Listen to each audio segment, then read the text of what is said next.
Magandang tanghali. Let's learn 4 Tagalog words for today. We have beautiful, cute, handsome, and ugly. Beautiful is maganda. Maganda.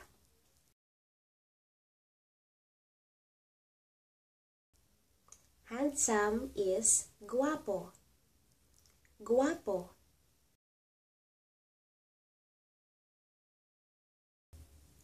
Ugly is pangit. Pangit.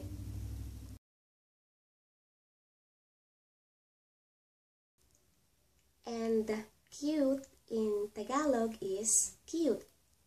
Cute is cute. Only differs in the spelling. Cute.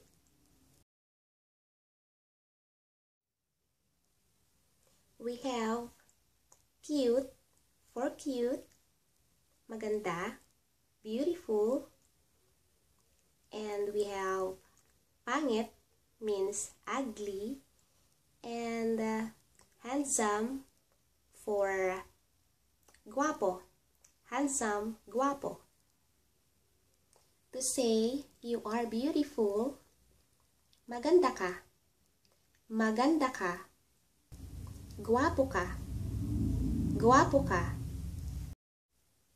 And it's not nice telling people that they are pangit or ugly, but let's use the word anyway. If you wanna say you're ugly, pangit ka. Pangit ka. Or if you are referring to an object, you can say pangit yan. Pangit yan. And to say you're cute, cute ka. Cute ka. That's it for this video. Next video, let's learn how to say I'm cute, I'm beautiful, I'm ugly, and I'm handsome. Bye-bye.